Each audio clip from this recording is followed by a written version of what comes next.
Hiniginaw sa dilim, walang masalungan. Sa iyong bawat pagluha, may liwanag na matatanaw. Liwanag ng pag-ibig, anumang anyo, kapalaran o galaw. Kaya halika, kaibigan, sa puso ko ay may tahanan. Hindi ka mag-iisa, tayo'y hanap ng may likha sa mundong ito. Hawak ng pag-asa, bawat hirap man o bagong simula, may karamay, may kasama. Damang-damang pagkalinga.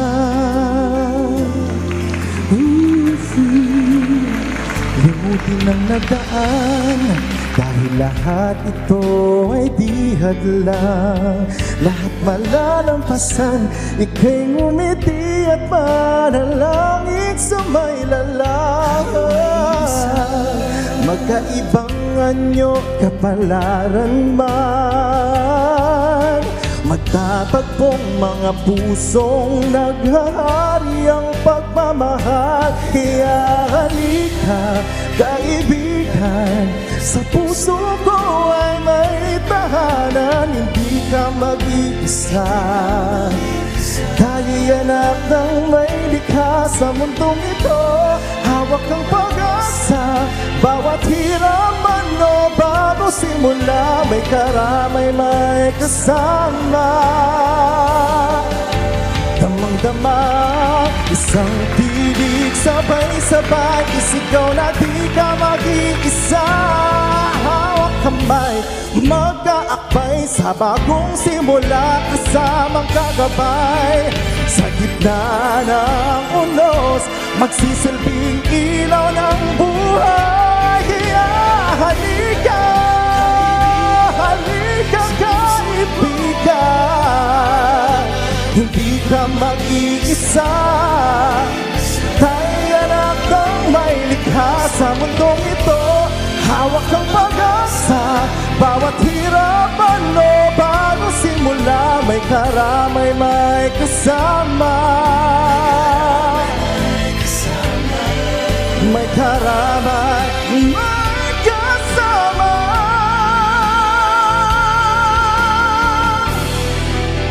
Damang-damaan, kalinga.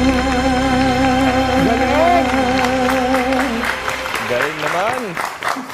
Welcome sa Rise and Shine Pilipinas, JV. At natunghayan po si Mr. JV Decena. So JV, kamusta naman? Kumento ba kwento sa amin yung musical journey mo? Tsaka narinig namin, isa ka rin palang songwriter.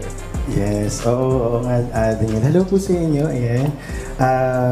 Rise and Shine sa Pilipinas. Hello po sa inyo. Yes, I am a singer-composer, and ito nga yung isa sa mga recent ko na-compose sa itong Kalinga. Itong Kalinga. Yeah, Kalinga.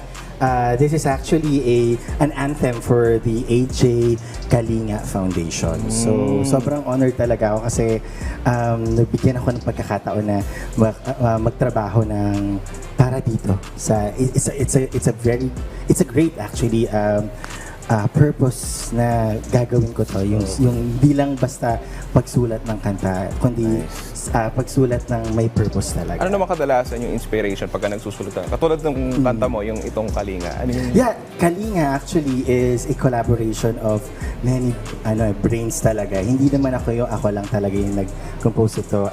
I am a part of the lyricist as well. Pero kasama ko dyan sila Tita V, si Tito, ayan, si Tito Mike, and si Father Flabby, ayan, na talagang head talaga namin sa AJ Kalinga Foundation. So, naisip nila actually na gawin ito, and nakipag-collaborate ako sa kanila to make the lyrics of the music. Ano naman siguro, JV, yung mapapayo mo do sa mga aspiring na singer-songwriter na katulad mo? Siguro, bigyan mo naman sila ng tips. Sure, bakit naman hindi?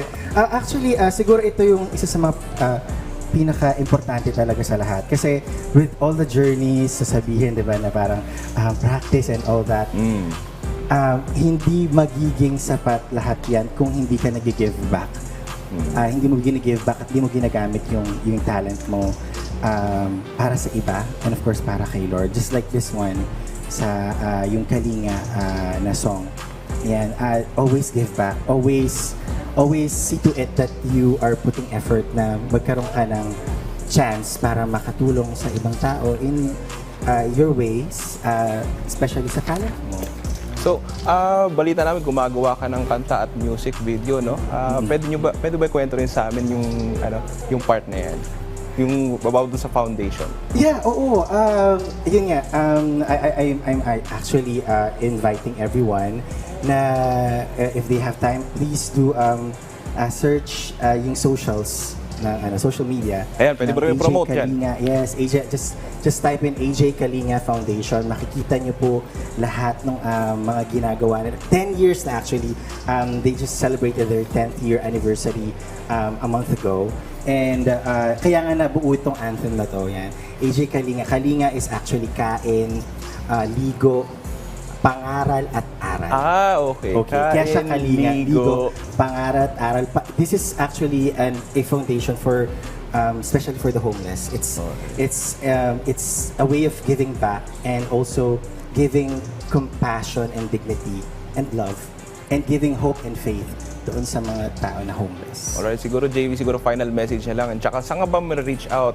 Or meron ka ba mga naka-line up na mga performances, mga gigs?